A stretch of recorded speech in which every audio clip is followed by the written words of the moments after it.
The final word. Yeah. Go ahead, Jess. We're talking about basketball diaries. Yes, indeed. Get the hell out the way. People don't know about them basketball diaries, Jesse. Yeah, man. Like I was just saying before we went live here that I had no idea that Jesse won a national championship in basketball. Yeah, dog. Whew. Man, I said, boy, see. You had to be an athlete. Man, yeah. My respect went way up. Especially with North Carolina. Exactly. You know what I'm saying? Especially playing North Carolina. Like you said, you don't get no North Carolina scholarship if you can't hoop, dog. No. Especially when he was playing. When he was playing, if you got a scholarship to North Carolina. Oh, come on. That's when he was at them heydays because Carolina and Duke was putting them out like year in and year out when Jesse was playing. Right. But you got to remember that was when the ACC was the hands down most top school. That's when Maryland was Maryland. You know, Maryland, Joe Smith, all them guys. Yeah, you had Wake Forest, Chris Paul was there. NC State had Julius Hyde. Yeah. Carolina, Duke, T.J. Reddick, Sheldon Williams. I mean, Syracuse. I mean, that's when you had Syracuse wasn't in at that time. But who else was it? Somebody else. But you had about 7-8 teams deep, where it was just like any given day. Georgia Tech had Jared Jack and Will Bynum. Bynum. Well, Will Bynum gave us 30. Jack was a dog. Nah, it's impressive. Very impressive. And then obviously what happened with you with the reality show with when you put it all together, bro, you have an amazing career. You gotta fix that, boss. You put 4th and 1, it's 4th and long. Oh man, let me fix that right now, dog. Go. Fix that. He said 4th and long. No, not 4th and what? 4th and 1. Man, my bad. That boy said, forget what you talking about. Fix that. He said, forget what you talking about, dog. Fix that, dog. Yeah, I got you. Now. Get my name right. Get it right. My bad, bro. My bad, just. Say, wait. Pause the show. Like you said, boss. Wait a minute. Not just for me, for the show purpose. I don't want them like, y'all. Because you know they're gonna go back and be like, why did you say 4th and 1, Mister? And just 4th and long. What about 2nd and 2? Yeah. 2nd and 2. 3rd and medium. Who's 3rd and medium? He said 3rd and medium. The final word. Mr. 3rd and medium. They be like, wait. James. How did Pat Summerall said 4th and long, John? Right, John. I got it. I fixed it. We good. You got it? Yeah. Okay, well, resend me another one so I can put it on my Facebook. I mean, my YouTube. Man, you finna work me like that, big dog? You gonna work me? Dog, how am I gonna put it on my thing? Hey, bro, come on. All right, come on, dog. All right, now, I'll wait. No, you good. I got you. No, I got time. I got you. It'll be blank. That's fine. No, I'm gonna send it. Thank you. I'm gonna send it.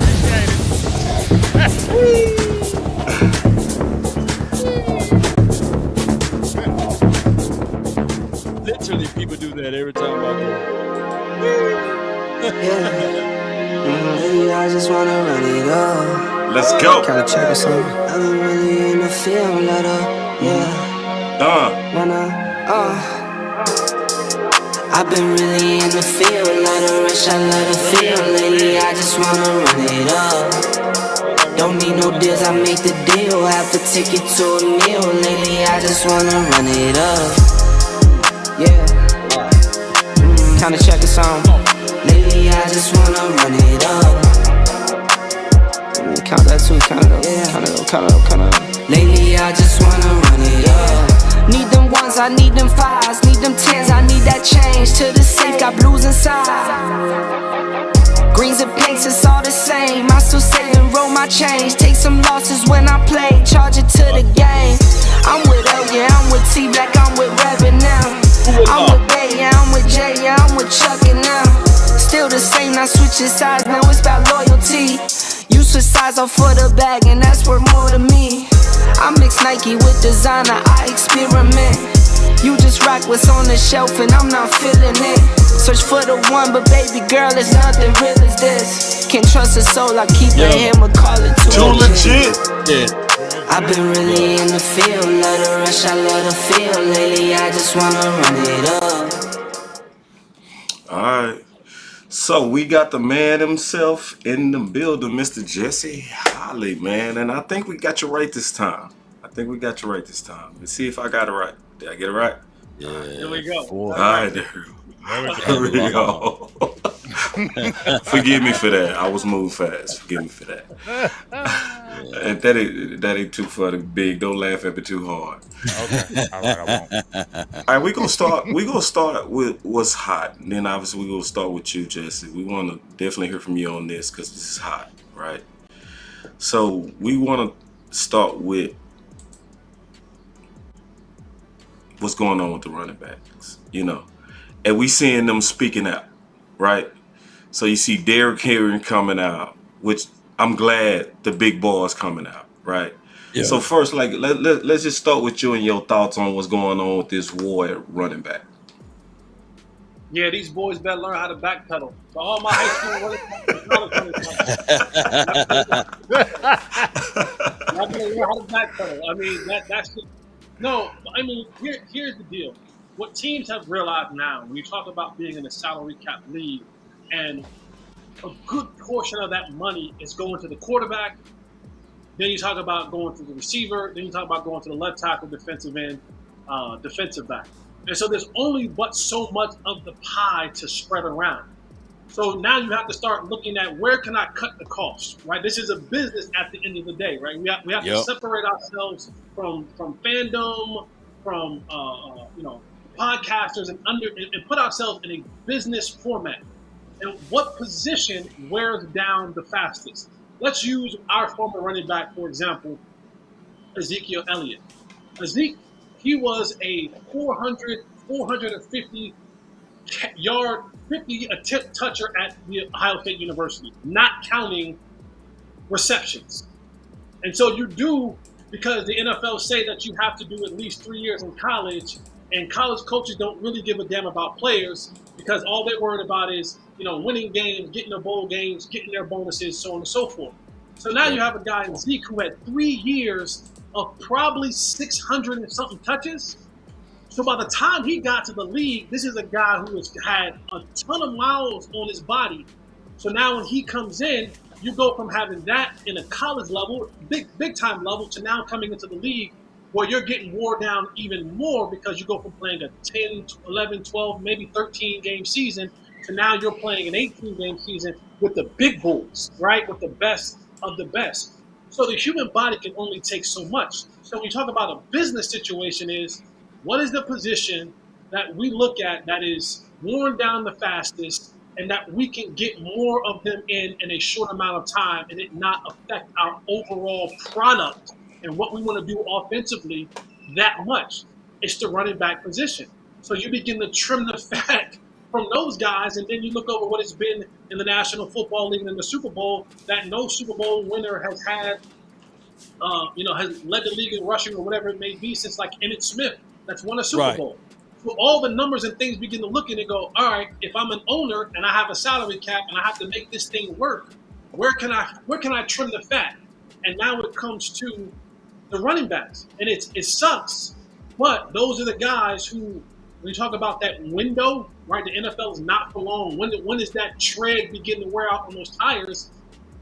It's at the running back position. Those guys, the tread runs out on their tires the quickest. So let me raise a question to you, Jesse, because your opening statement is very solid. Everything, you're hitting it right on the money. Let me open up by saying this: how often do these players meet with each other for y'all meetings? What do you mean? What are you talking about? Like the player union, when the players collectively meet together, how often do they meet together? So you have at the beginning of the year, right? So what you'll have Right. is every team has a union rep. So Right. every team, when I was playing, it was Brady James.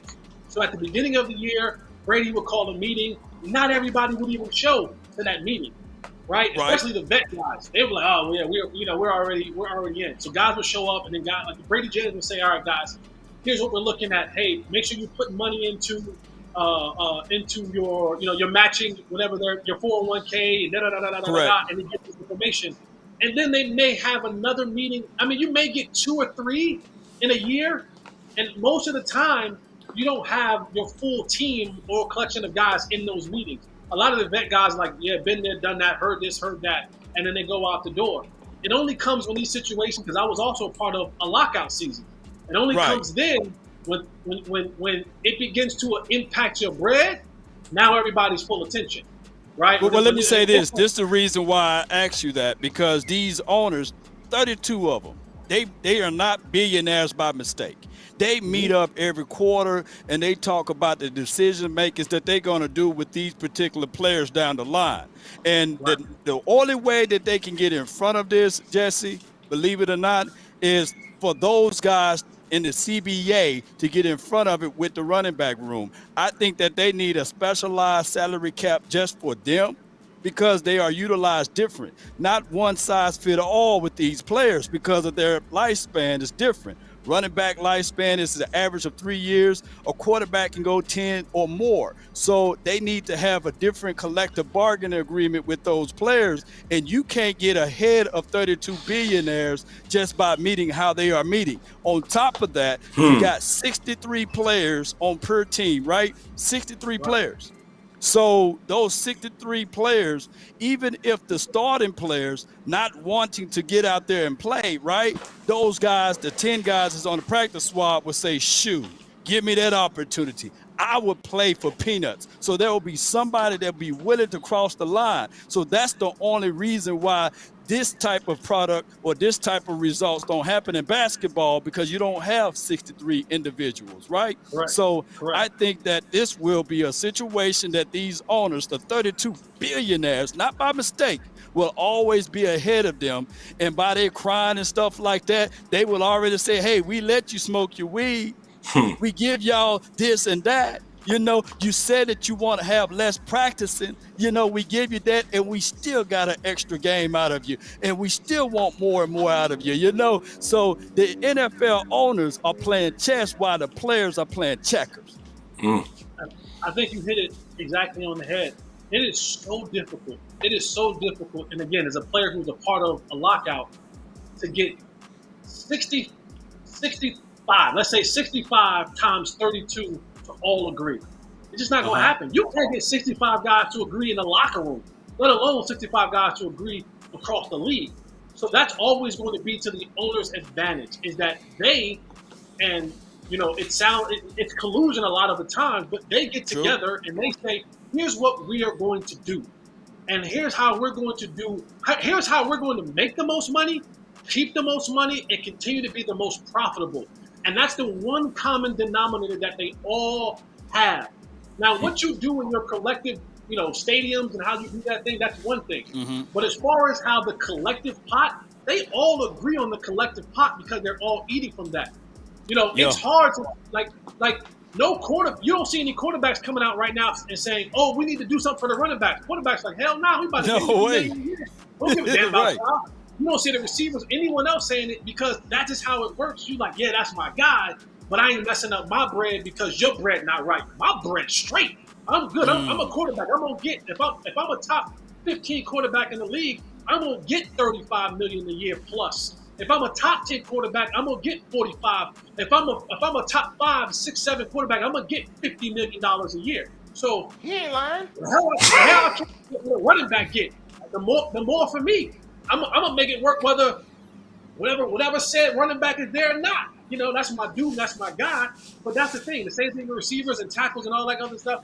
You just can't get a collective amount of guys. And again, if you took the top 30, if we poll your audience right now, your audience who are avid fans could not name the 32 starting running backs in the National Football League. So outside of your handful of guys who actually have a name, right? King Henry, McCaffrey, Right. Dalvin Cook, guys like that. Those owners gonna be like, all right, for the 8-10 of y'all who really complaining about this, good luck. Right. Because we got Good 32 worth millions, and if you don't want to play, cool, that's fine with me because I've already shown you guys.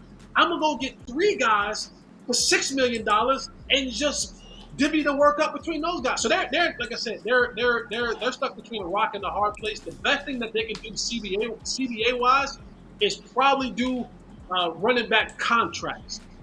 Running back contracts. Yeah, there you go.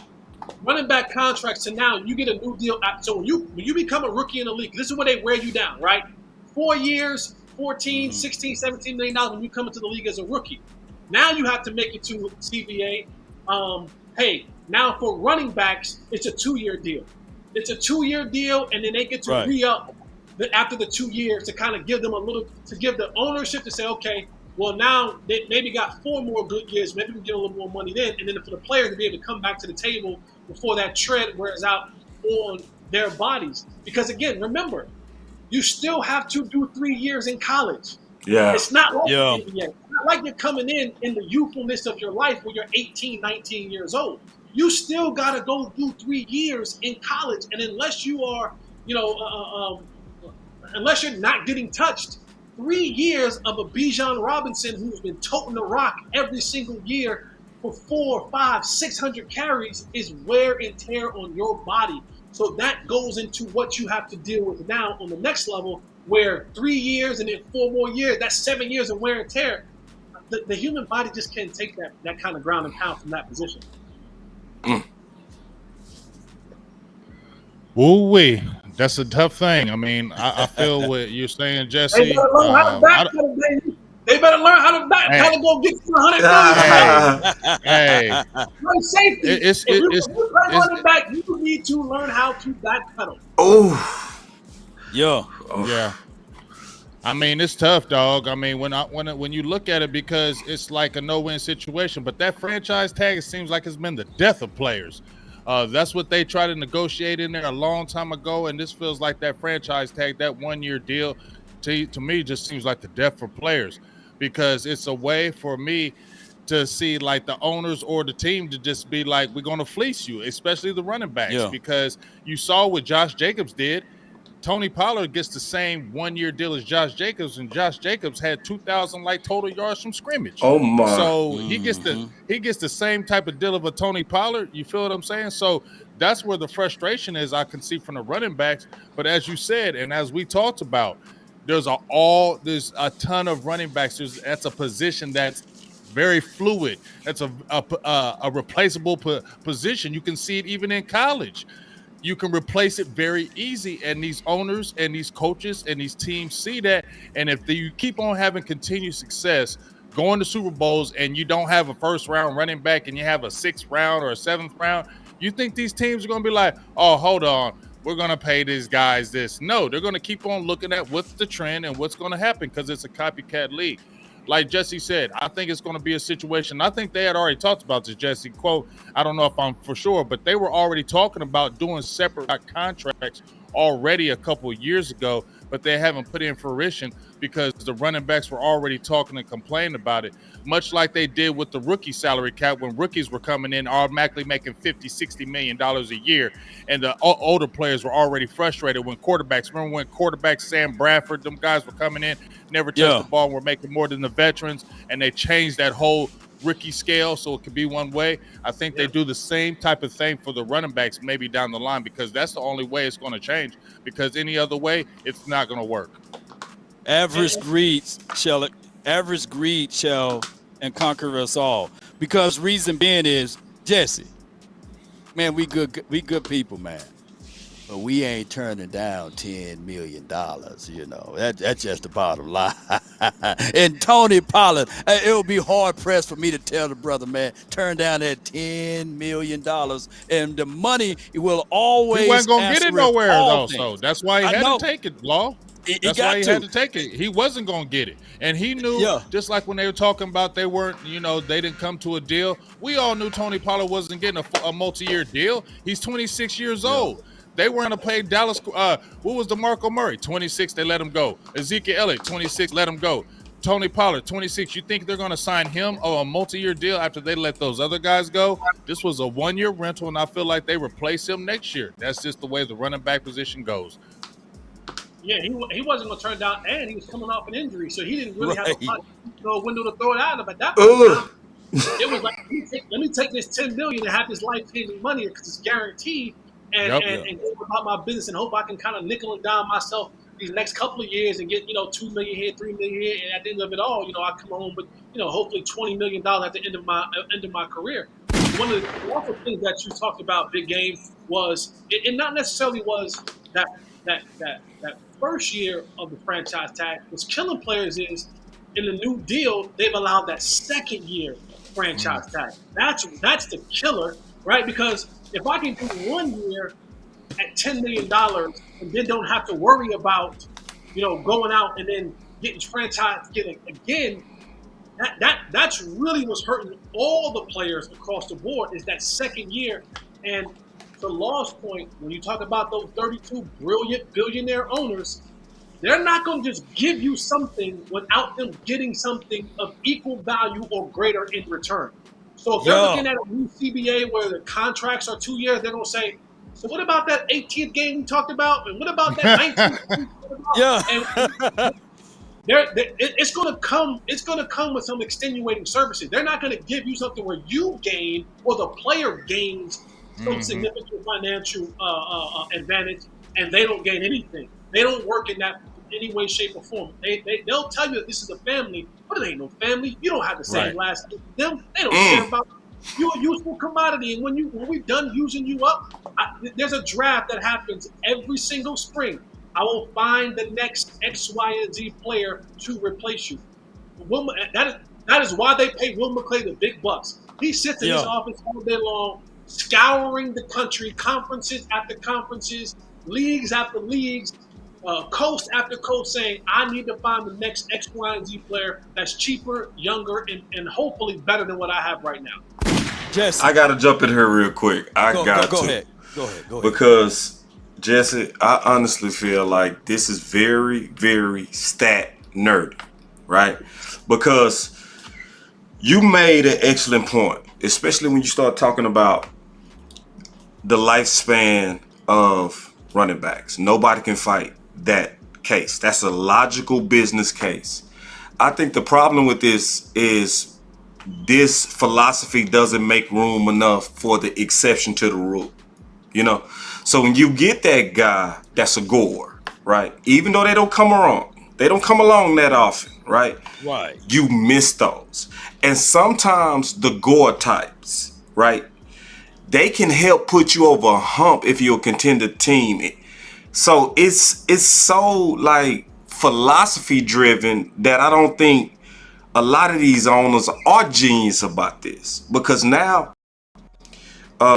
you got people like Jacobs. You tagged him. He can't. I was like, I can see somebody like Zeke trying to go into their third contract, but your first, I'm like, that's too nerdy for me. What's your thoughts on that? Yeah, I think the biggest picture is when you talk about getting over the hump. Yeah. The hump for them is, hey, the guy we paid $50 million to, get us over the hump. Quarterback. That's the hump. Yeah. Right? Hey, Devontae Adams. Yeah, we're not bringing back Josh Jacobs. Guess what? Now I need 1,700 yards from you. I just gave you $100 million. Those are the over the hump guys. And again, that is the philosophy. They're saying, I'm going to get more out of Devontae Adams. His time here is going to be greater. His impact will be greater. I can sell more tickets behind him. Because the thing about the running back position, you need a lot of people. Like the days of Barry Sanders are kind of are dead, right? You need so many other factors for the running game to be legit. I need a decent quarterback. I need a decent passing game. Then I got to have offensive linemen. So when you begin to pay all these people, you're saying, damn, I'm doing a whole lot for a guy to gain 5 yards. When I can give this other guy to matriculate the ball down the field faster. So it's all about the movement of the league. And now it's like fashion, right? Now baggy jeans are coming back. I wore a size 38 jeans when I was 100. I was 150 pounds. I was wearing 38 jeans back in 2002. Right? I'm 227 pounds now, 30 pounds now, and I'm a 36 waist. I ain't putting on 38 jeans. So, but the baggy jeans are coming back. So it's all a trend. This thing will go up, it'll come down, it'll move around. Something will happen. Somebody will come in, and there will be exceptions to the rule. There will be the team that goes, you know what? King Henry is exception to the rule. Tennessee says, hey, until we find our franchise quarterback, until either Will Levis or the kid out of Liberty takes that jump and gives us the distinctive advantage at the quarterback position, we have to rely on defense and the running game. So they're saying, yeah, there will be an exception to the rule. Teams will go, yeah, we're going to pay him a little bit more because it's what we do. But I promise you, if Tennessee had Aaron Rodgers, if Tennessee had Herbert or Joe Burrow, King Henry will be expendable. They'll go, hey, buddy, thank you. We ain't giving you all that money. I got this other kid that's going to take us over, get us over the hump, and go get us into the playoffs, into the Super Bowl. I have one more thing on this topic, Law. I know you want to jump in. Just got one more. No, you good. You good. And I'm gonna throw this at everybody. I feel like right now, running back, it's you have a recession, then you have a depression. When you have a depression, that's when to buy some of these dudes too, in my opinion. Because going into training camp, their prices are dropping bad. Because as a running back, you also want to put up some yards in a 17-game season to make yourself worthy for 2024. So this is also to where I think owners could be overthinking it to where, okay, you won. You got all these great running backs going in training camp. This is the time, to me, especially if you the Dallas Cowboys, me and Big Game James debated Cook over Zeke. Now, likely with the price dropping going into training camp, you can almost, as a contender team, pick one, right? So I just feel like these owners are getting that nerdy and goofy where you can lose your eye on the prize, which is to try to win a thing. Can we have an honest conversation here, guys? Oh yeah, go ahead. Always. Yeah. Can we let the Zeke dream go? He's not coming back. It's not even about Zeke. It's not even about Zeke. I'm talking about running back. He talking about running backs in general. And I get what Boss the said, vets. basically. Yeah, like because you got good vets not signed. Like, yeah, but here's the thing. And we go ahead. And we got Ronald Jones. Go ahead, Jess. All right, I'm gonna break it down after Jesse. Okay. And here's it's always when any time, this is in life in general. This is a life lesson from Jesse Holly. All right. Anytime things don't make sense, follow the money. even if you go and you get Dalvin Cook, guess what's going to happen to Dalvin Cook? He's going to sit behind Tony Pollard. Do you want to know why? Because I'm giving Tony Pollard the fourth most money in the National Football League at the running back position. Go and look it up. Tony Pollard's making $10.1 million this year. I'm not taking $10.1 million and sitting him on the bench or definitively breaking up his carries. Because that was the same thing with Zeke. It was like we was giving Zeke. They're like, wow, people are still playing Zeke because we're giving them $12 million. Guys. Exactly. Guys. So like, get Zeke off the field. No, you're not going to put $12 million on the field. Sorry. I'm sorry, guys. You're not putting $12 million on the sideline to eat sunflower seeds and Twizzlers. $12 million is going. You're working him into the game plan. So now that we've committed $10.1 million, and I think it's like McCaffrey, I think it's King, Henry, another guy, and he started looking at it. Tony Pollard's in that top 5 list of guys being paid at the running back position. I'm not putting him on the sideline. I'm not splitting carries with him. I'm going to milk this cow until he's dry, and then I'll have to get else. Because if Dalvin Cook comes in here and he's better than Tony Pollard, that's what I have to do. I gotta listen to but I have to listen to Boss. I have to listen to Big Game. I have to the law saying, listen to Tony Pollard. And they're saying, yeah, but we're giving Tony Pollard 10.1. I'm not putting $10 million on the bench, guys. That's why Zeke had to go. That's why Tony Pollard will now get all the snaps next year, and all those veteran guys that you want and you want to have around, they're going to say, that's going to mess with my bottom line because you're bringing Dalvin Cook. The fan base is going to want to see Dalvin Cook. But I got $10.1 million on the sideline, but I just can't let that, unless he's hurt, unless he is physically hurt, injured, and cannot play. Now, if Tony Pollard gets hurt, all bets are off. I got to go get another guy. But if Tony Pollard, you got to go get another guy. Then you go get that veteran. Yeah. And Jesse, to your point, but he can be gone by then. And to your point there, Jesse, you were saying that even with Ezekiel Elliott, the one thing that the agent knew too is that's why they put the no trade clause on him, because they knew the money was everything. Think about this, everybody. In the good book, it says, for the love of money is the root of all evil. But also it says a few stands down that money answereth all things. It don't say a few things. It says literally all things. So when we start to look at these players, this is also a copycat league.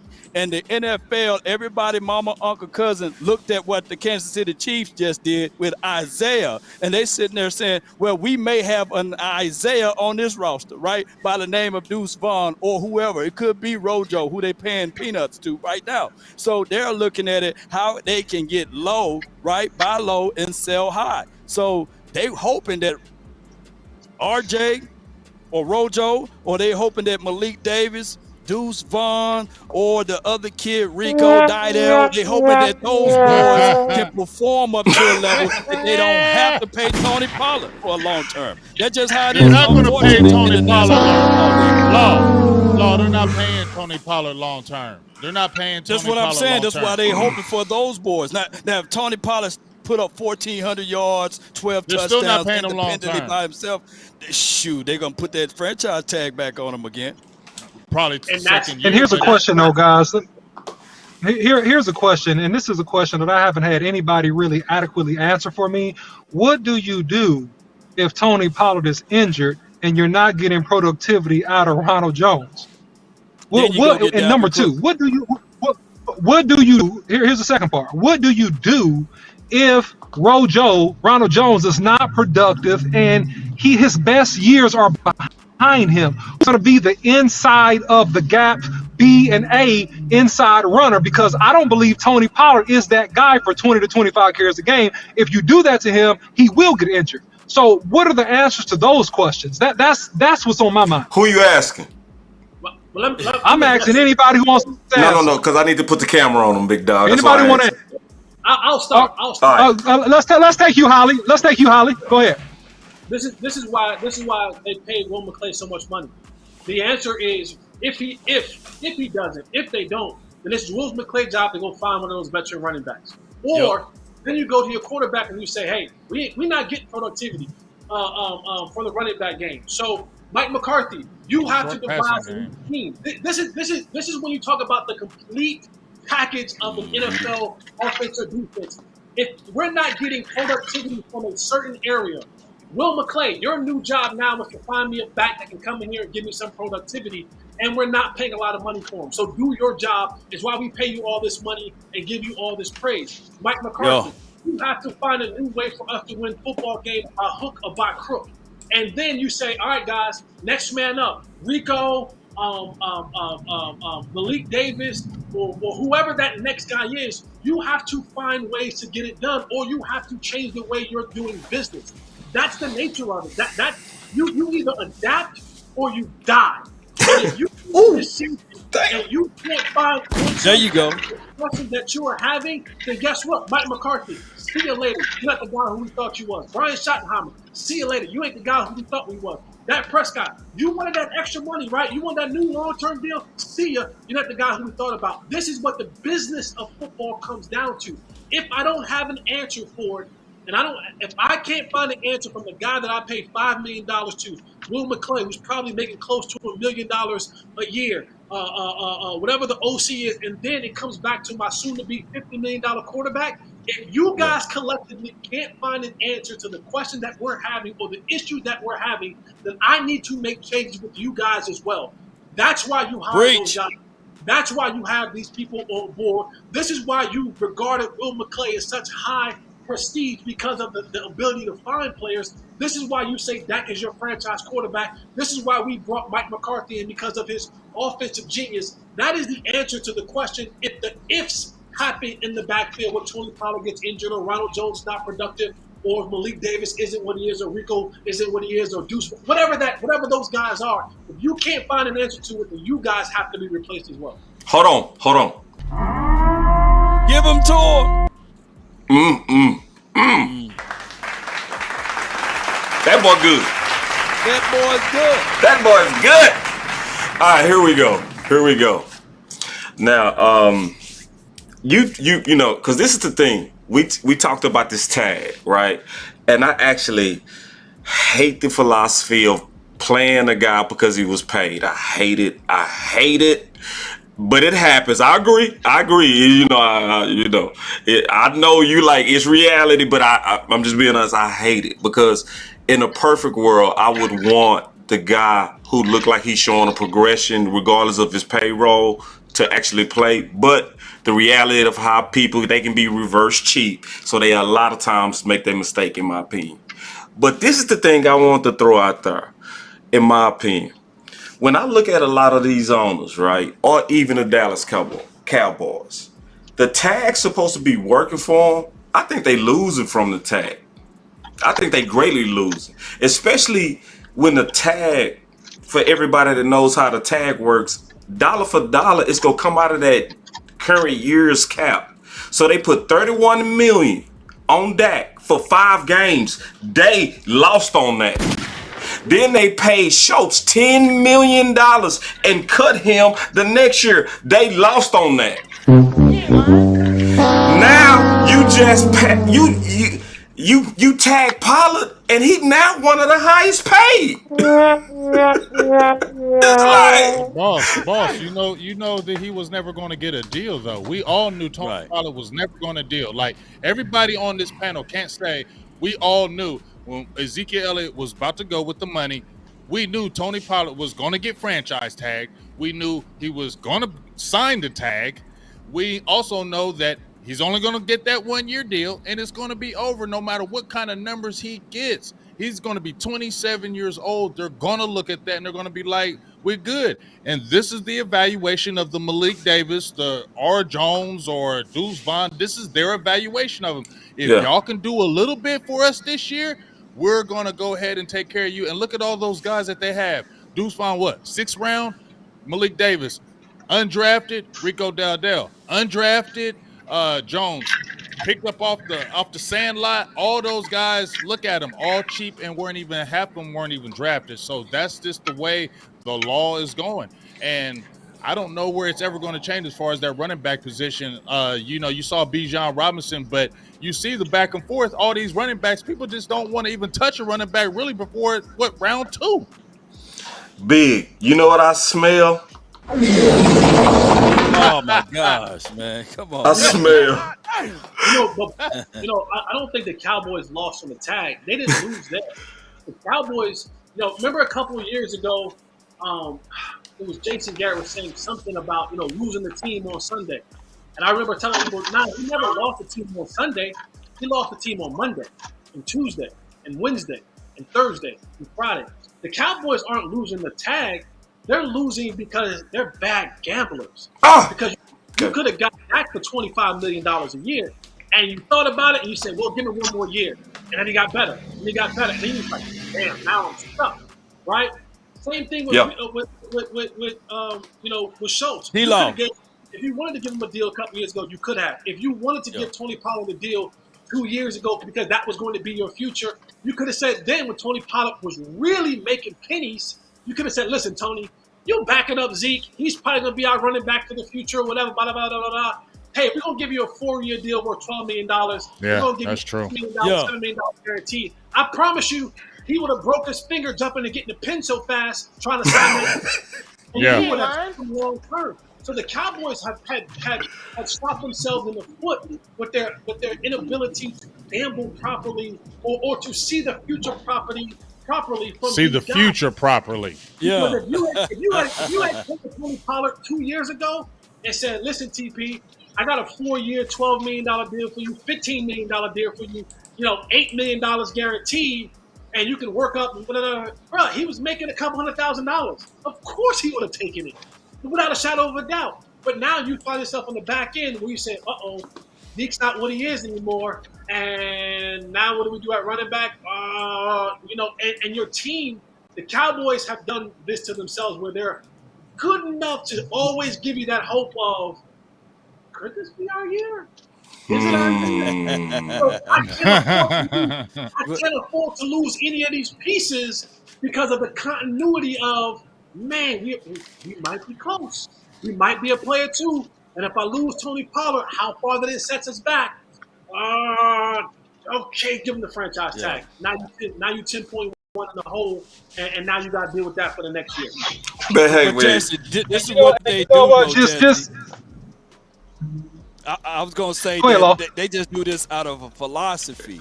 It used to be that they give them long-term contracts when they hurt, but now they just give them franchise tags. Because remember, Tyrone Crawford, he got hurt, and they gave him a long-term contract deal. Oh, and excuse me, Barry Church, shout out to my dog. He got hurt, and they said, okay, now it's time for us to scoop in and give him a long-term contract. So the Cowboys known to approach players when they're hurt or when they're down to give them that long-term deal. And excuse me, I hate to say this, but they did that too with my guy, Dak Prescott. He got hurt, and then they said, you know what? Let's just go ahead and pony up and pay the man. So the Cowboys, it's a trend. That's all I'm saying, and I can see it. Go ahead, OC. Well, one thing I would say is this. I don't know if it's forecasting the future. I think it's a little bit of stubbornness because they're unwilling to pay max dollars willingly to players that even deserve it. So like Dak Prescott as an example, yeah, you could have signed him for $28 million.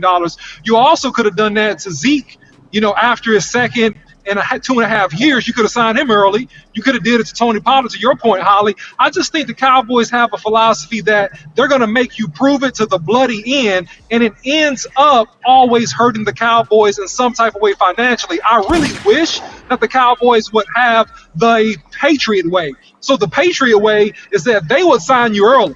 What they did with Gronkowski, if you look back at his rookie deal after his second year, when he was turning up, they went ahead and extended it. Right? They did it to all their players, and then they would cut you a year before you got all the way to the bottom of your prime. So while you still had some value, they would trade you, and get some value for you. So the Cowboys have exactly. And they did it to Richard Seymour, if you even go further back in the day.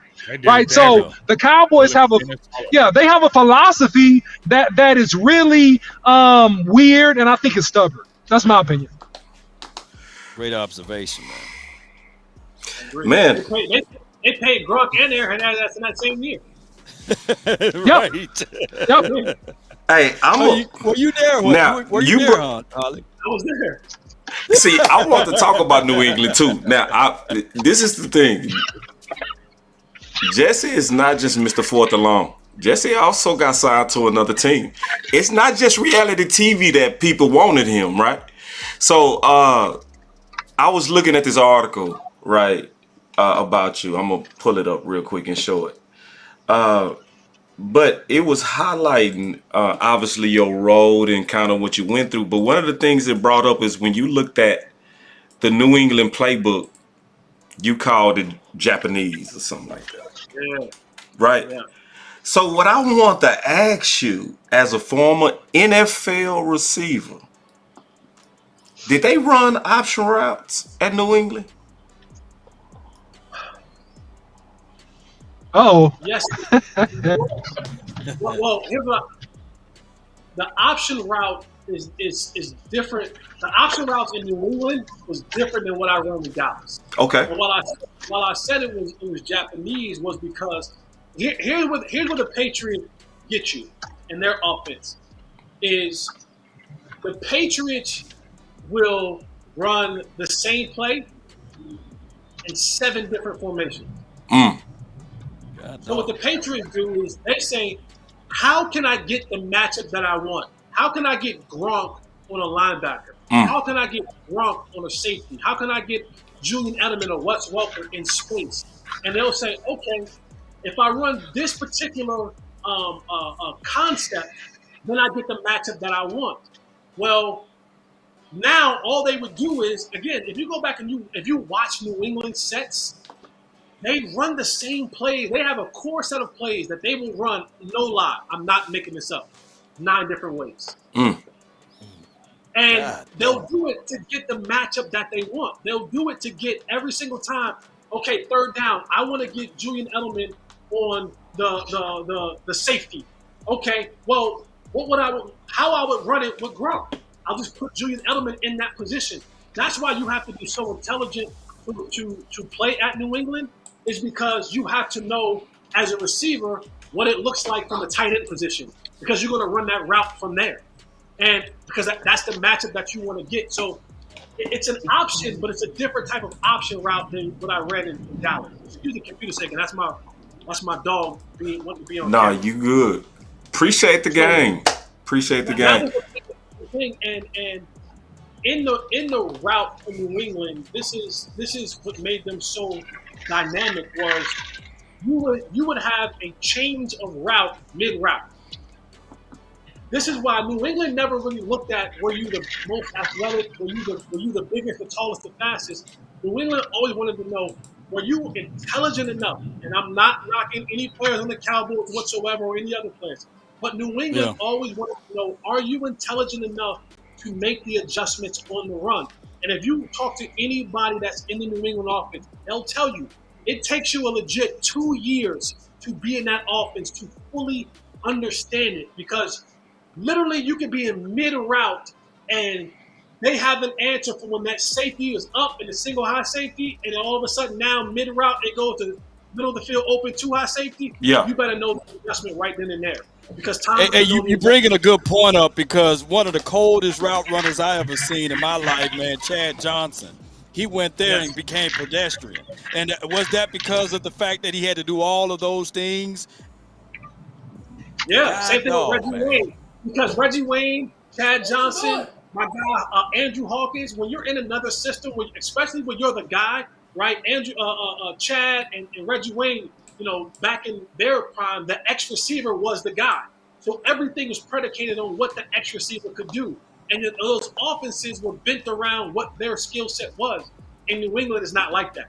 In New England, can I ask you this though, Jesse? And I'm bringing this up to tie it in back to the Cowboys. When I look at Jalen Tolbert, like college tape, what he did at South Alabama, I saw a 4-4 guy. I saw a guy that was explosive at the top of his route. I saw a guy that I was looking at it like he was in between Michael Gallup and CeeDee Lamb. He was one of those guys with the twitches and everything. And now that you say that, do you think that right now that what Mike McCarthy is going to do with this offensive play calling, that we should see some of that skill set at least transfer over, or he just a bad guy for us? I hope. I really do hope. And the thing is with Jalen, I said this a lot last year, Jalen, the skills are there. The skills are there. His biggest issue was he couldn't take the meeting room to the football field on Sunday. And that's the part. And I always go back to the point where he was looking at the ball and line up off sides. I know that. No. It's funny.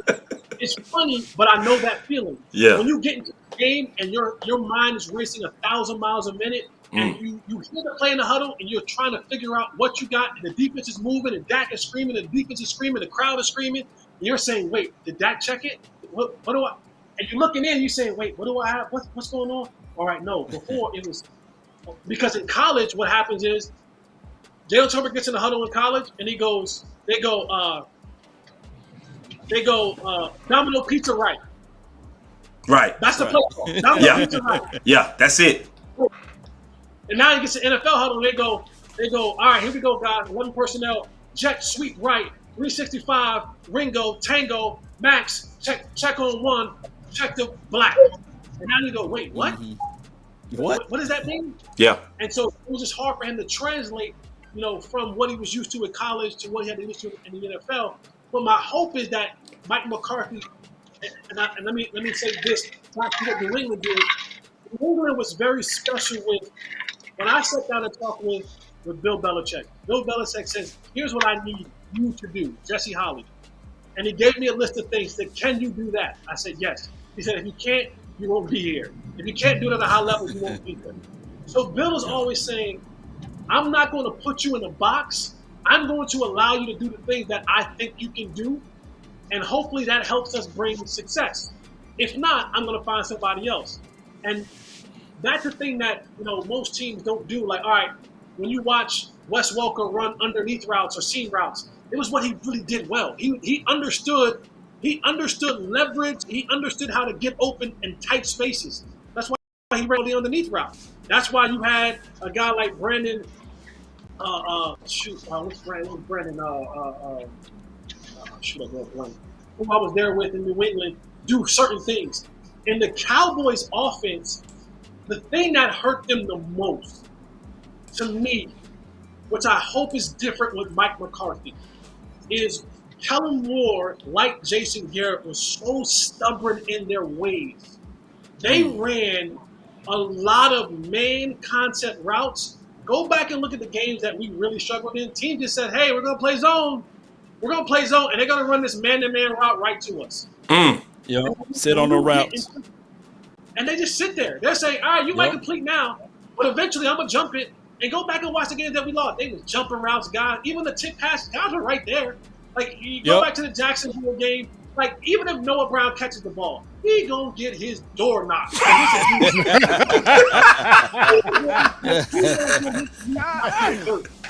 Go back and watch the San Fran game this year and the year before that. They were just saying, bro, we're going to play zone, and you're going to give us one or two because that's just what we're going to do. And we're going to know you keep running these man routes into zone. You keep running these man concept routes and concepts into this zone, and we're just going to wait on it. It might not happen in the first one. I know I am. I'm going to sit on those. Yep. We're going to wait, and you're going to give us one. Y'all going to mess up. Somebody's going to be off kilter. Somebody's going to think the ball ain't coming to them.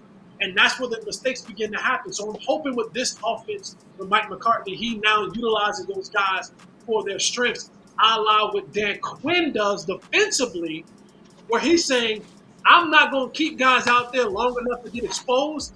I'm going to use them in situational areas of football where I know they can be good at, and I'm going to get their butt off the field for the next guy to come in. So I hope that Mike McCarthy adopts that knowledge from there and does it offensively with guys like Jalen Tolbert, Bruce Vaughn, the other small receiver that we have that's fast. Hell yeah. Real quick. We should have a full house now, so I want to go ahead and talk about something that's also happening this week. We got Jesse Holly, Mr. Fourth and Long, which, by the way, I'm enjoying it, man. You killing it. You killing it. I'm enjoying it. I'm half-stepping with you guys. Y'all. No, you going hard, Jesse. It's very rare that we sit back and listen. You know what I mean? We would jump in, but you doing your thing. We also have Jess coming in tomorrow. She's changed. She's no longer with blocking the ball, so we're going to talk about that. So I want to mention her as well as Jay Tuck will be in tomorrow. I also want to give you an opportunity to talk about what you got going on coming into the season, and then we'll get into the other topics, Jesse. But I want you to talk about what you got going on with A to Z, what you got going on with .com, just real quick. I'm out here in these podcast streets this year, man. I got DallasCowboys.com. I'll be doing a weekly show with Nate Newton, Kurt Daniels, and my guy Shannon Gross is coming back, hanging with the boys. That'll be, like I said, when the season starts, it'll be weekly. The training camp starts, it'll be like 2 or 3 times a week. DallasCowboys.com, you can find Hanging with the Boys. Of course, you guys know him. You know him well. My little bro, Will Steele, he and I rock out for A to Z Sports Dallas. We do the pre-halftime and post-game show. So you can find us always doing that. I believe we're going to be at Texas Live again this year. So if you're in town for the game, pull up on it, say what's up to us. I also work with Jeff Kavanaugh. I have another podcast on Believe Network. It's called Believe in the Cowboys with Jesse Holly. Me and Jeff, we do that one. And then I'm in the lab because, a lot of times you work for a lot of different people, you do a lot of different things, and it's great. And you guys have been killing it. And this is to steal the saying on Law's hat, new media. I'm working on now doing my own thing and bringing my own podcast to the streets. I'm going to have some Cowboy-based stuff, but I'm also going to talk about all sports, right? Basketball is my first love, football, current events, all that kind of stuff. So I'm gonna be outside. I'm gonna be outside in the podcast world, trying to just bring what I bring. My saying on DallasCowboys.com is, I'm the sports equivalent of talking Braille. People feel me when I speak. So I'm gonna just make sure I'm bringing that on all levels. And so just want to make sure that you guys continue to tune in. And I do want to say something to you guys before we move on. I want to applaud you guys for what you do. You guys have been plugging away at this. Law and Boss, you and I have had many conversations, right? I've talked it up a lot. This is my first time to meet you, OC. We haven't, I don't believe we met before. OC. No, we haven't. Big games, I'm knowing you, big game James. I appreciate him so much because he gives that OG love. Yeah. On the side, he and I have conversations on the side. He kind of sometimes reels me back in. Like I could be a little bit always for that. But you guys are doing a wonderful job, man, and what you do. And the only thing guys like got a chance to meet Vach, and of course Will Skywalker is that's my little bro, man. I love that. That's one of the most talented dudes around. I love that dude. There's so many doing so many great things out here. I want you guys to continue to do that. And what I want you to understand is this, and maybe this is some OG messaging to you guys. When I know it's frustrating when you watch the national media and you see guys on the first fakes and all that kind of stuff, and they're just talking crazy. It's like, I hate that stuff. No, you need that stuff. Yeah. Trust me. I'm not saying applaud it, but appreciate it, because you know why? As long as you continue to give genuine, good, knowledgeable, insightful content, what's going to happen is, it's just the way the world works. People are going to get tired of listening to that mumbo jumbo. They're going to find the way to the real. So you don't want that to go away. You want to keep it. You want to keep the McCoys of the because what you're going to do, it may not happen today. It may not happen tomorrow. But someone's going to tell someone about authentic coverage of the Cowboys. And they're going to go, wait, I'm tired of hearing these guys on the national network. And they're going to say, oh, let me think about these guys around the word. Big Game James, OC, Law, Boss, all these guys. And they're going to filter to you. I promise. So don't fight the networks. Don't fight the big names. Right. Let them stay. Let them do what they do, and just know that eventually the real will be found. It's inevitable. You can only digest the fake for so long. So stay doing what you do. They're gonna come. If you build it, they will come. Enough Cowboy fans in the world, this is America's team, are gonna find the final word, because they're sick and tired of hearing the national media who doesn't have insight, who doesn't have boots on the ground, who's not connected to what's happening right here locally each and every day for the Cowboys. So let LaShawn McCoy and Skip and all the other people on TV and say, get these on TV. No, guys. No. They are necessary for your success. And let them continue to drive the people to your show, and you keep doing what the hell you're doing. So bravo and salute to you guys. I just want to get that out the way and say that you guys are doing a phenomenal job. You want answers? Such wisdom, Jesse. Such wisdom, man. I appreciate that, brother, man. That was wisdom. That was like out of the mouth of God, man. I appreciate that, Jesse. I'm serious, man. That was a lot of wisdom. No, for real, man. That was a lot of just wisdom. That just was wisdom, man. Really I appreciate it, man. Y'all go ahead. Yeah, Law, you had something. No, I was just gonna say, yeah, they the GMOs, man. We organic over here, man. So that's why everybody love it. GMO may fix you up for a few times, but for the real long-term journey, go get the organic product right here with Law Nation Sports, Boss Cowboy Sports, the OC, and as well as Big Game James, Vach Lombardi, You and want Skywalker answers? Steele, and all of my guys, man. Jay Took, all of my boys, man. So we the organic supply, baby. Everybody else is GMO over there on the 4-letter, 3-letter networks. Come on, baby. All right, we gonna get back to ball just real quick, but hey, appreciate that, Jess. That was dope, real dope. So we were gonna talk about these interceptions and stuff like that. So obviously Dak was taken out of context with he's not gonna throw 10 and whatnot. But the big thing that he was talking about is that the receivers are gonna be where they was supposed to be. Dak is not gonna throw anybody under the bus, so he's not talking about his receivers. He's not talking about Kellen Moore. I just think he's being honest that they are obviously pulling back as many option routes, and it's going to be more decisive with the route running, which he thinks is going to help them concentrate on catches, which is going to lead to less interceptions. That's the interpretation I got in context. But I wanted to just kind of get y'all thoughts about what Dak was talking about in context. So we're going to obviously start back with you, Jesse, because it's receiver related. Yeah, I think the biggest thing when it comes to Dak Prescott, where he first and foremost, as the leader of this team, has to be the man in the mirror and look and say, what can I get better? And the thing about Dak, and I think the one thing that you always hear about Dak when you're describing Dak Prescott as a football player, they say his leadership, right? How good of a leader he is.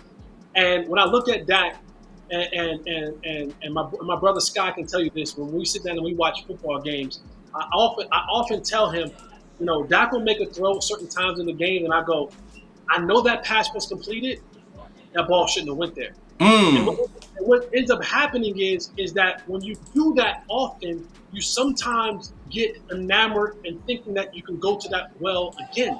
And the biggest thing for Dak, what he has to do first is he has to understand his limitations. I think when players always say, I don't listen to what the media says, I don't hear what the outside noise says. Any other player, let me tell you guys, if any player ever tells you that, he and everybody around him are absolute liars.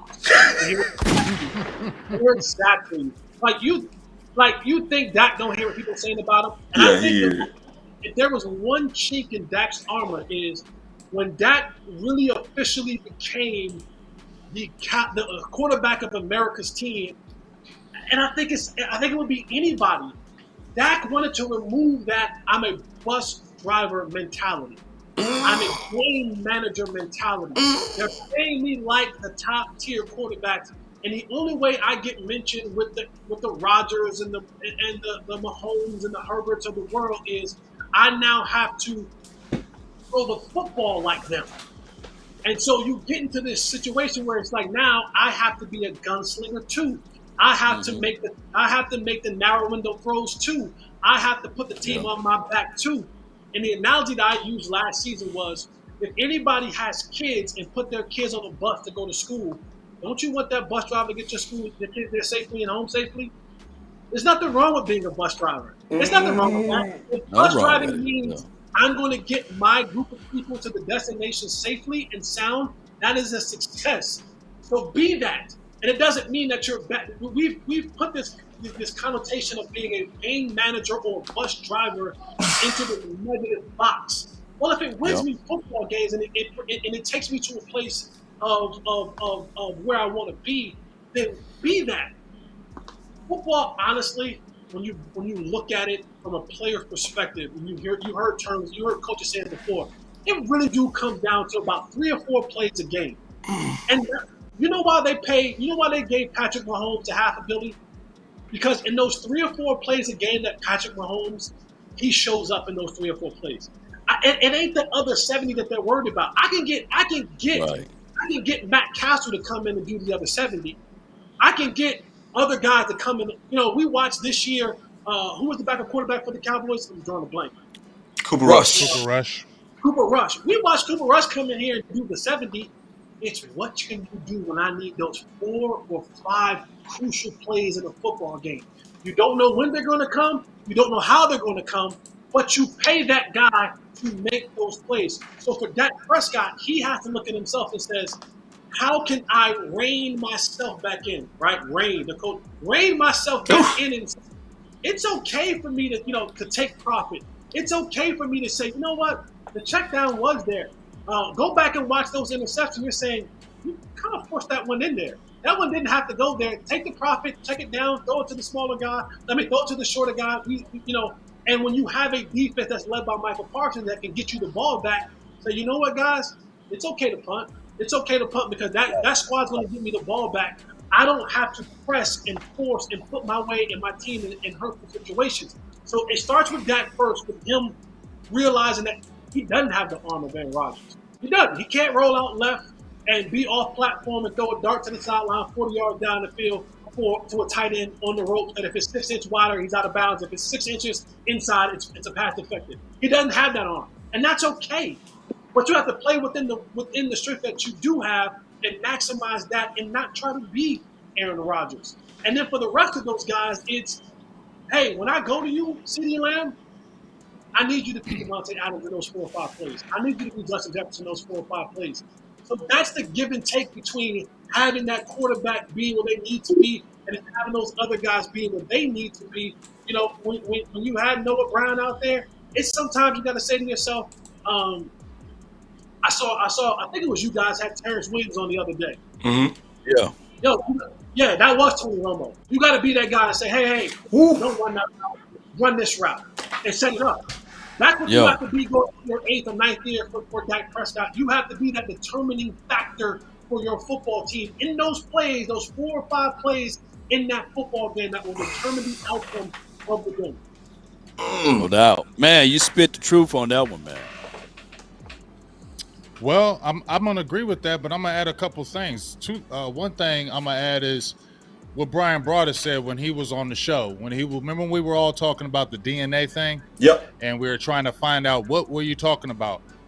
I'm gonna say that I'll agree with the point that I think Dak needs to have it to where what Brian Broaddus was saying, that just to your point, Jesse, Noah Brown, you done dropped 2 passes. I'm not going to you no more right now. I'm going to go to somebody else because they making plays. He would keep on trying to force it to a Noah Brown or go to somebody, and Noah Brown wasn't doing it. You get what I'm saying? Or somebody else on the team wasn't doing it. So I think maybe to a fault he was still trying to be, I'm going to keep everybody involved. But sometimes you just say, I can't go to you, dog. I got to go to my dogs.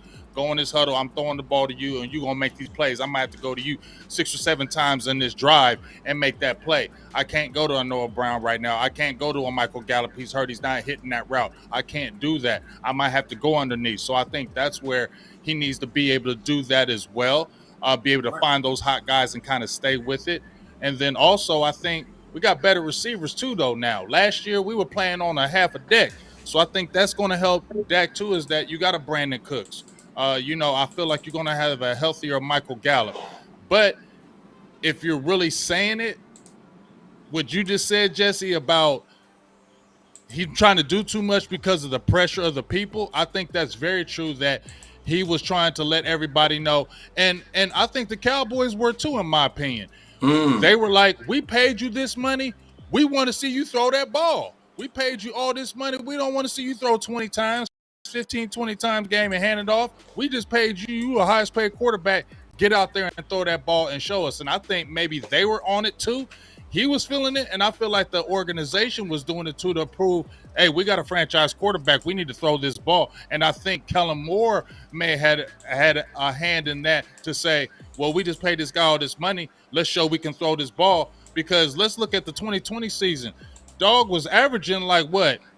400 yards a game, averaging like 49 passes a game before he got hurt. And that's like right when he signed his little franchise tag deal. So I think they were all had their hand in trying to prove that Dak was a franchise quarterback. And I think that's what maybe kind of blows up sometimes. And like you said, 30-30 club for me, dog. It's okay to throw the ball 30 times and run it 30 times, or it's okay to throw it 25 times and still come out of that game and win it, because guess what? Dak don't got to be the savior, in my opinion, because we got a kick-ass defense now.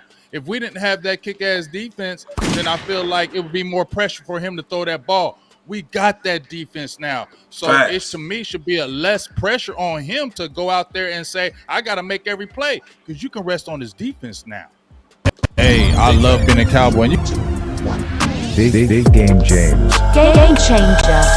Hey, let's have some fun. Let's have a good time, man. Let's kick it.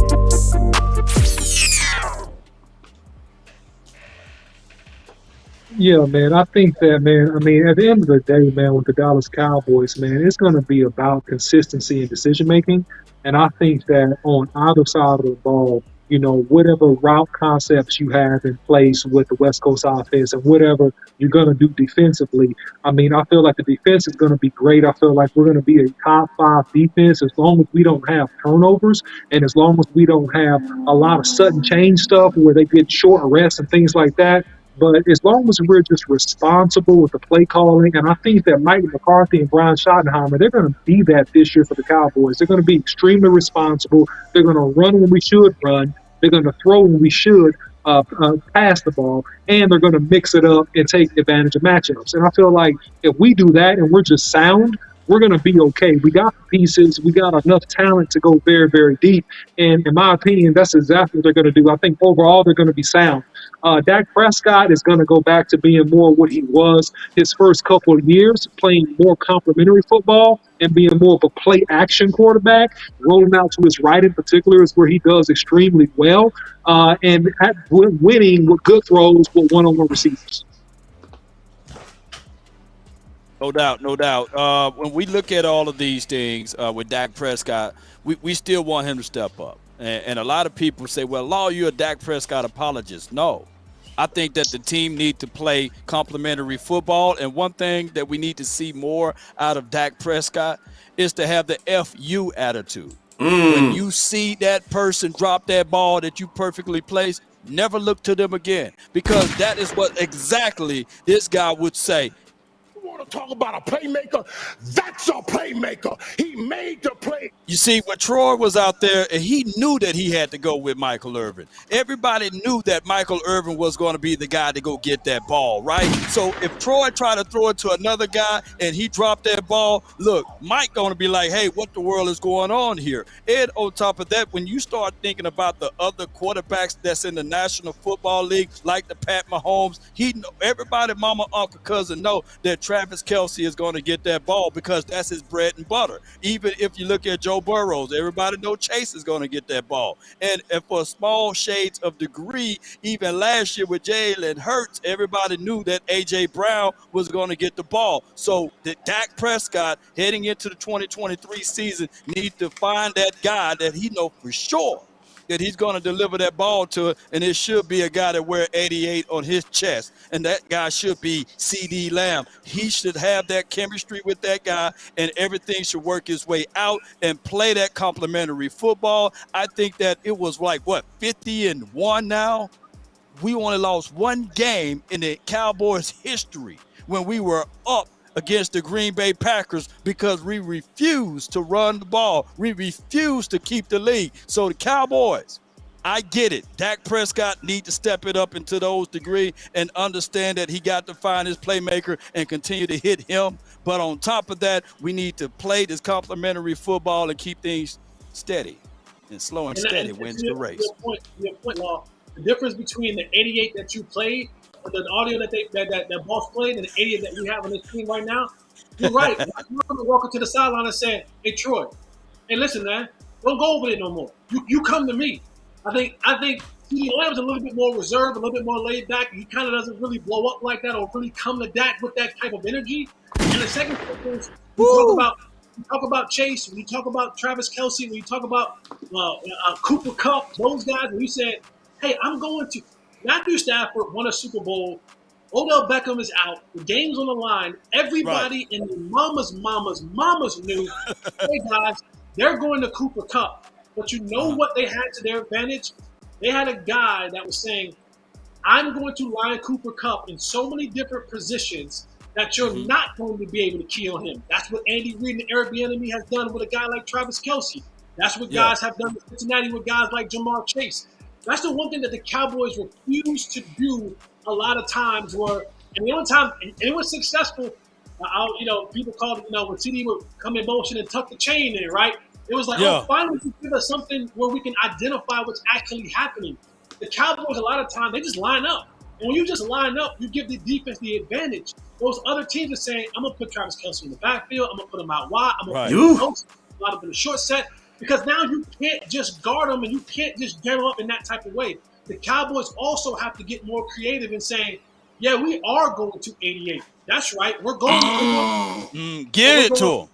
He's going to be outside the numbers on this play. He's going to be in the slot on this play. He's going to line up in tight formation. We're going to put him in bunch. We're going to put him in motion. Line him up in so many different ways that teams can't key on him and double on him instead of just saying, yeah, we're going to motion him one time, but then guess what? You don't see the motion again for 2 quarters. And now you're saying, hey, Jesse, let me say this, though, Jesse. Are you really saying that I got the wrong guy that need to say F you? You know, I think that Dangerous Lamb, CD Lamb, 88 on his chest, he need to have that mentality. F y'all. Look, give me the ball. I'm the playmaker.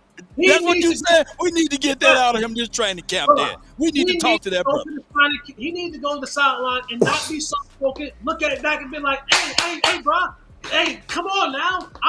This me. I am him. I'm him. I love all the guys. Don't find me, and that's what it should be. It should be that he should be able to look at Dak and Dak look at him and go like, I almost said a bad word. He should be like, bro, this me. I'm 88. Like, find these numbers. That's it. And if I let you down, then we screwed. But I'm the dude. I'm the dude that you should be coming to every single time, especially in those pressure moments. Absolutely. Michael Irvin would have did it. I played with Des Bryant. I know for sure Des Bryant was like, F that, get me the rock. Des was like that, yeah. Hey, Jez, I gotta hit you with this. God I want to put on some pads. True. You want answers? I want to put on some pads. I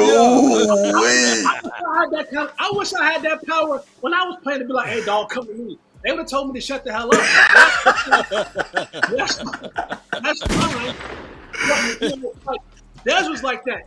Jason Witten was like that. We get in the huddle, we in the sideline, and Whit be looking at Rumble like, yo, come on. Like, that was the beef with him and T.O. back in the day. Like, they drove You know what? Like, yo, I'm him. I'm me.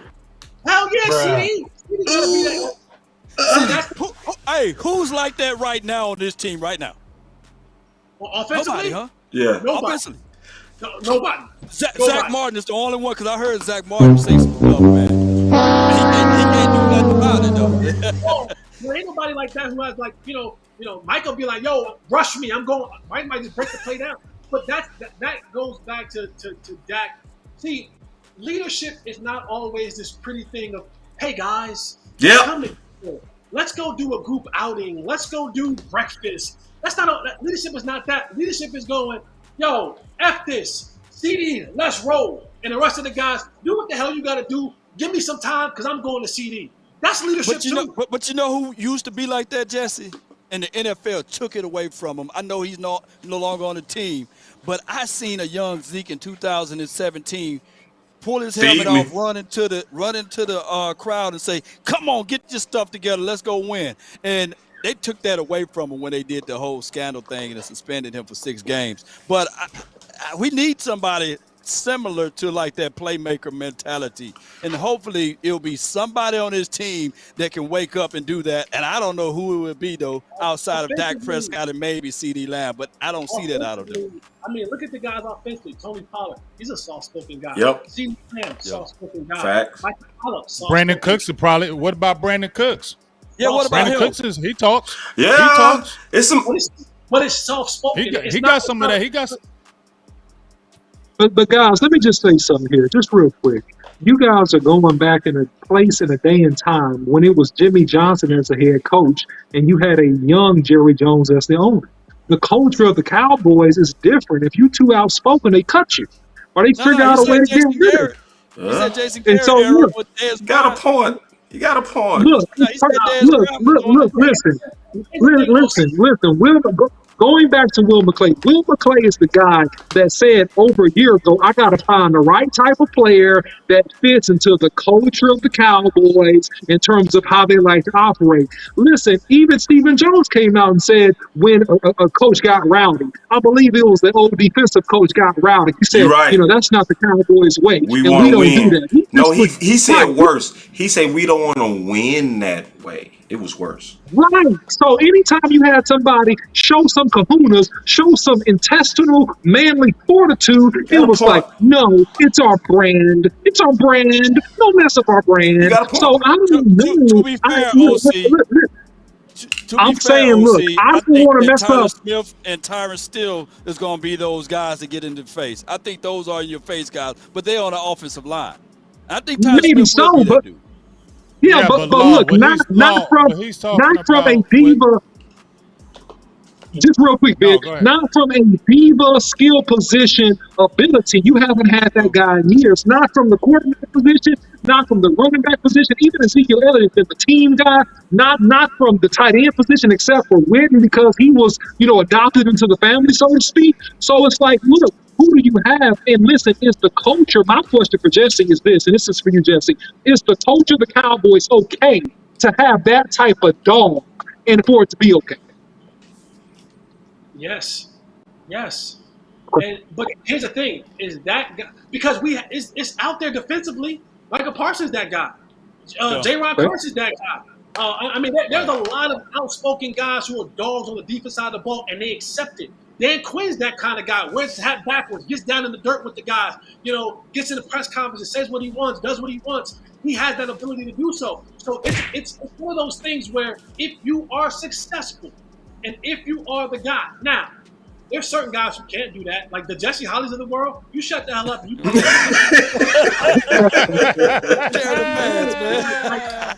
shut the hell up. And you might be able to add a little word in, but you ain't demanding nothing.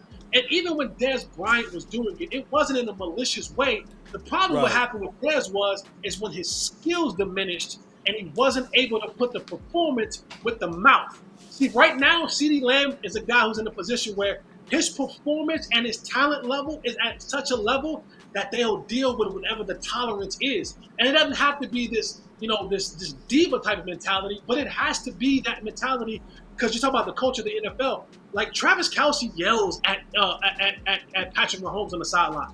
Let's go, I'm ready, give me the effort. Like that is a cultural thing.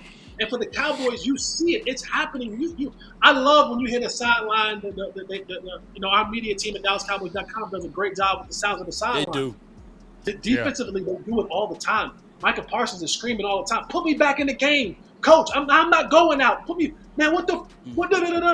DeMarcus Lawrence. He's outspoken. Like I said, J. Ron Curse is outspoken and loquacious. Guys like that, the only time they have an issue with the guy being outspoken is when your productivity is diminishing.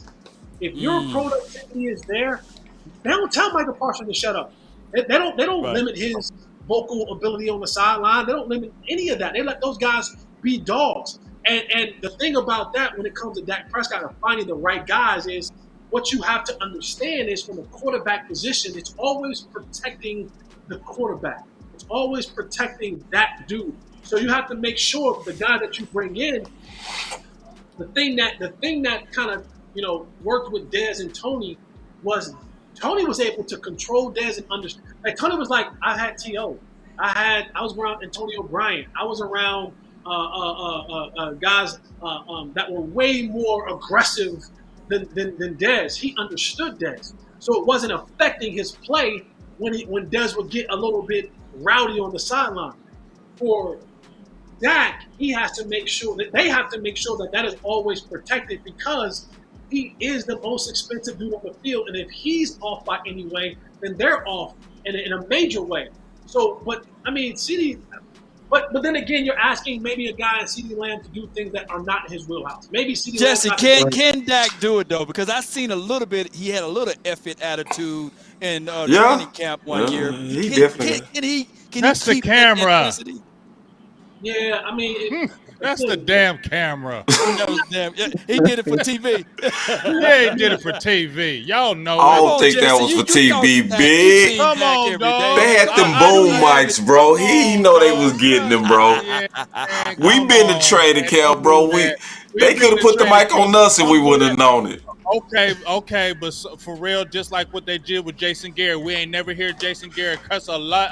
Oh yeah, you're right. And then when they put the camera on, F this, F that. Oh, listen, Jason Garrett is tough. He is tough. He said F words in the conference.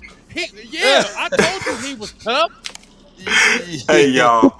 Hey, I'm finna start the fight a word real quick.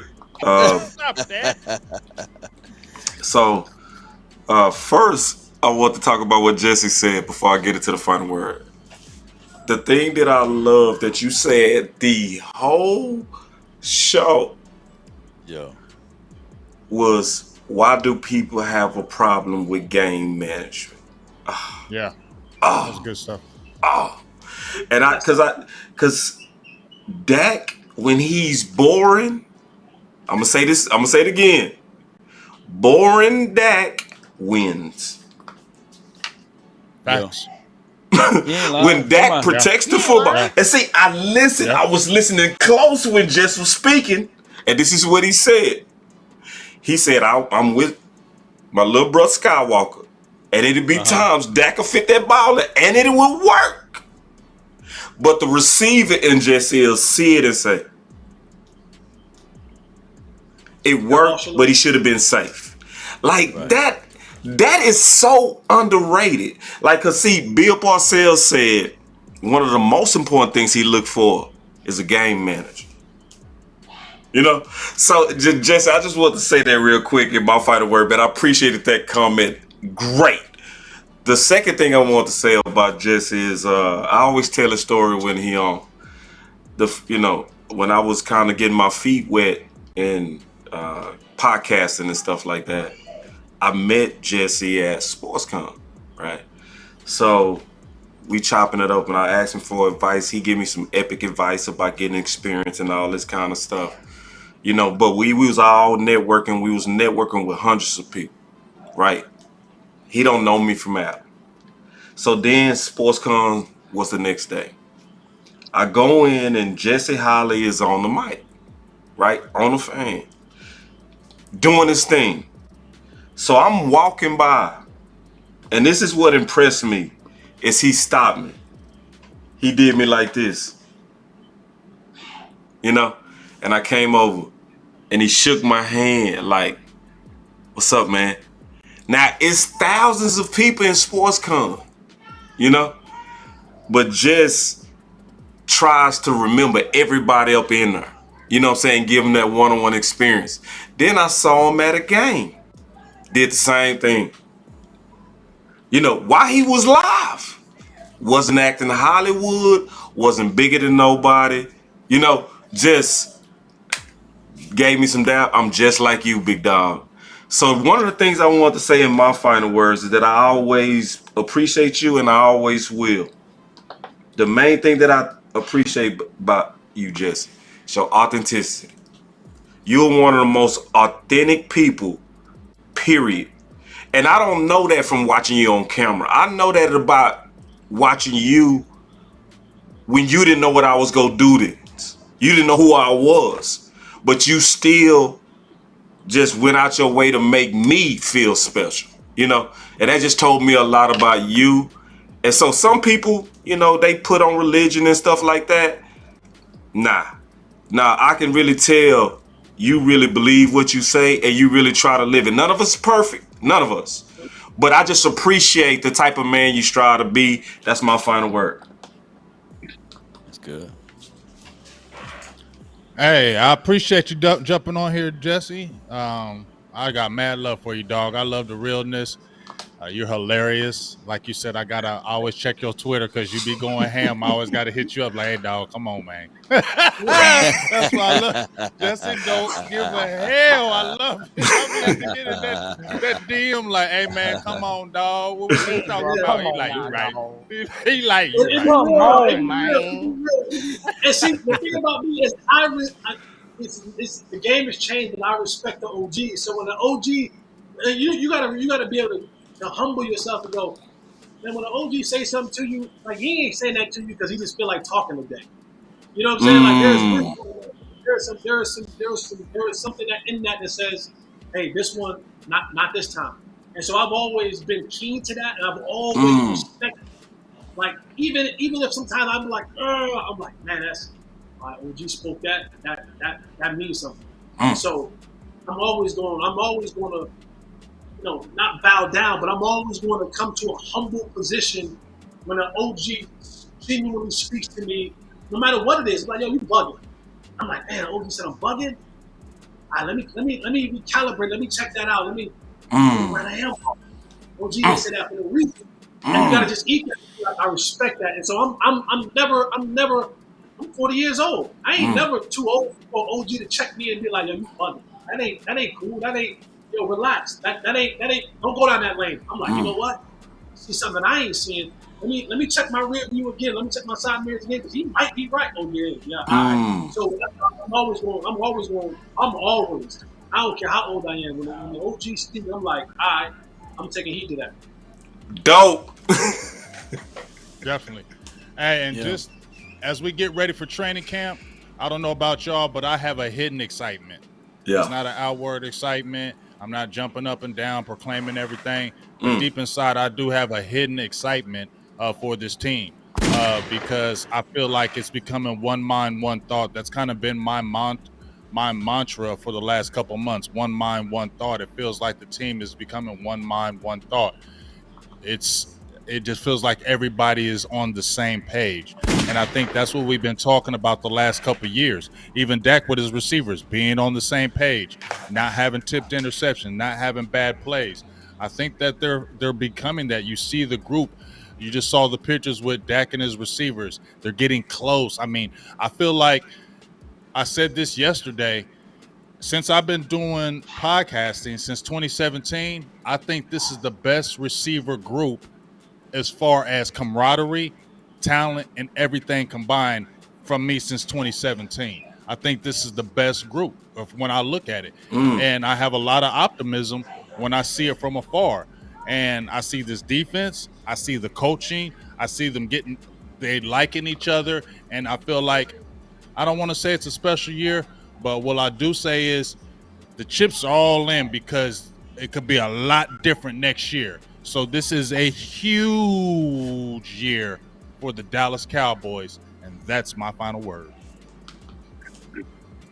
Yeah, so Jesse, man, salute and shout out to you. Thanks so much for coming on, man. Every time I turn on YouTube, almost I see you on somebody's show. So, man, you're putting in major work, man. You're doing a fantastic job, man, and just much continued success to you, man. And look, also, I want to give a special shout out to my boy, my numero uno, my comrade, Boss Cowboy, man, holding down that SportsCon, man. I wasn't able to make it because of work and this, that, and the third. Thank you, Boss. Appreciate you, man. Y'all put some fire emojis in the chat for my boy. Also, Long Nation Sports. Definitely, man, with the plug, man. Letting us, man, be involved, man, with him and Inside the Huddle, man, and all the great things they're doing over there, man. So, special shout out also to Law and Inside the Huddle, man. Listen, I miss some people out there, so I got some make goods with some of the supporters. I got some fire content coming and breakdowns before we get into training camp. Man, look, I'm really excited about what we got going on with this team. I think that, man, this, could be the year, man, that the Cowboys, can get that sixth Super Bowl, man. I really believe that in my heart. I think that the stars are aligning, that if we execute, man, this could be the year, man. So I'm excited, and go Cowboys. I got to say this, OC. I'm being completely honest, right? When I was coming on and I was looking at, who all was going to be on, like, when I say this, like, I'm not afraid of anybody. I was like, man, I gotta be ready for this dude OC, bro. I'm like, he gonna come with the real facts and content and numbers. I'm like, I was a little shook. I was like, nah, I'm going for him. I'm like, yeah, because I never met you, so I didn't know. But I've watched you and I've seen. I'm like, nah, he not gonna catch me. I'm not gonna get in that show. He's gonna catch me. I'm gonna be ready for him. Man. I was like, he was gonna come out the gates with some haymakers stuff. No. I'm like, okay, I'm ready. Nah, but it's all No, man. all. No, bro, Hey, you but hold on real quick. more than did the thing. Hey, what's crazy, just if we gotta hold the OC back, he don't care. That's what I love about him. Because he gonna speak his mind. That's what I love about him. He don't care. Like, he not starstruck. He authentically about it. But the final word on you, Jesse. Man, the final word for me, again, appreciate you guys having me on here, man. You guys, those who are listening, please check me out. Follow me on Twitter, @MrFlipAlong, DallasCowboys.com, A to Z Sports Believe, and I got my own stuff coming up on my own podcast. But I think the final word for me is this, that this is, honestly, in my heart of hearts, I believe that this is going to be the year. If the Cowboys don't get it done this year, I think you see that window significantly close. Mm.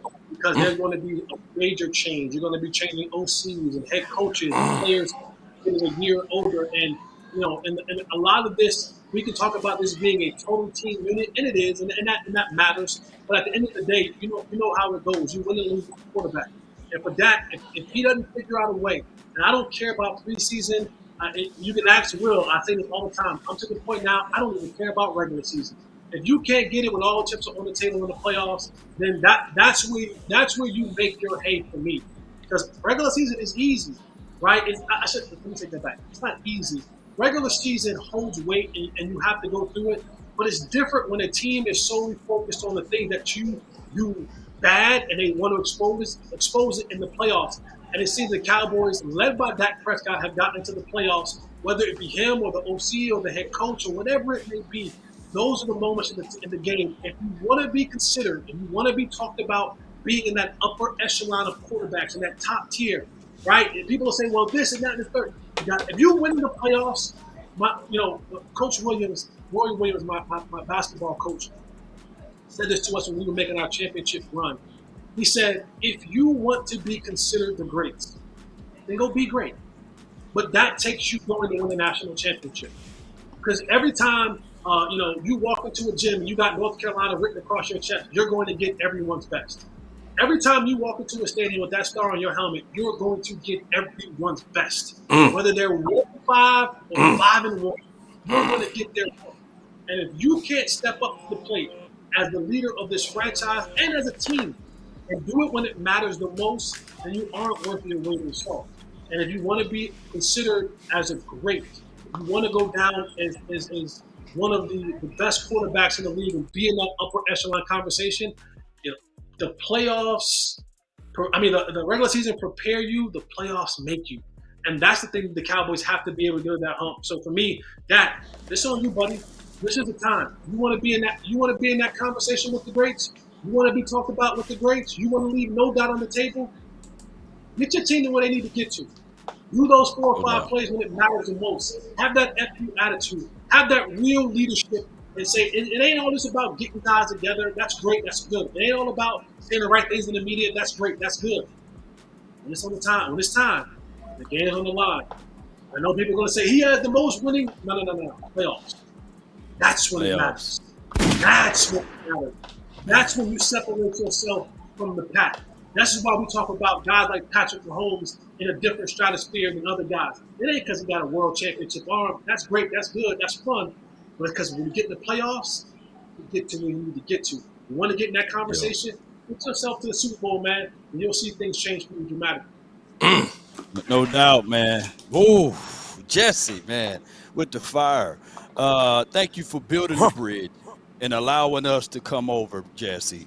And all positive thoughts with you. Always been there for the nation, and I really appreciate you so much. And the words that you said about Dak Prescott, you are 1,000% right. 12-5 is the floor. It was the floor last year, and the Cowboys won a playoff game. But that's not enough. And Dak Prescott, he got to know that. And especially when we start talking about quarterbacks and to separate you from good to great, is what Pat Mahomes did in the Super Bowl. With one leg, the man had one leg against one of the better defensive teams in the National Football League, and he was able to get that first down and chunks of yards to ultimately win that game. So he put the team on his back. So Dak Prescott got to do the exact same thing. Put the team on your back. Everyone have a reason, but results are what matter. And I tell people this all the time. It's better to be prepared for an opportunity and not have one than to have the opportunity and not be prepared. And the Cowboys got to be prepared for the moment, because we are not looking back at this and saying, all right, what happened to this guy? What happened to that guy? We need the results, baby. And how that happened is when we get into these training camps in a few weeks and making sure that you get everything that you're supposed to get out of the mud. That's the reason why they say get it out of the mud, because these boys got to understand that we've been looking over here. We starving. We starving for that victory. We starving for that long span of going through the playoff and making it to the ultimate Super Bowl. And just like what Jermichael Finley said, that he truly believed that this team is a Super Bowl contender if Big Mike McCarthy is calling the plays. And me and Boss Cowboy was saying that, yeah, this is his first year basically. And we need to see these results because even Mike McCarthy, his back is against the wall. Even when he was here this first year, everybody was talking about getting rid of Big Mike. So he got to make sure that he put things in proper places and spaces for this team to elevate. We're not looking for anybody to be talking about, hey, now we need to get the running back. No. Figure that stuff out now. Oh, now we need to get the kicker. No, figure it out now. Be prepared for the opportunity, like I said, Cowboy Nation, and everything will work its way out. And find that playmaker. And you got to find that playmaker, Dak Prescott, and it should be 88. If 88 don't have that FU attitude, guess what, Dak? You got to have that attitude because at the end of the day, nobody's going to get scrutinized and criticized like you. So get ready for it, and we are ready for it. New media, Cowboy Nation, let's continue to grind and shine. Thank you, Jesse Holland, for being on this show. That's been my time, and this is the final word. Let's go, baby! 3, 2, 1, drop it. And remember, you're listening to nothing but the best. Let's go. It's time to Man, this was a fire final word. God dog. Let's go, baby! God dog. That's it. Walk the Lord, God. Yeah, I just wanna run it up. Count a check or something. I've been really in the field. I tell you what, that boy Jesse Holland can box. Oh, yeah. I've been really in the field. He can box. Another one. For real, he can box. Don't Yeah, need no man. deals, I make the deal. Have to take it to a meal. Lately, I just wanna run it up. Yeah. Kinda check a song. Lately, I just wanna run it up. Count that too, count it. Yeah, count it. Man, yeah, you killed it, Law. Ooh wee.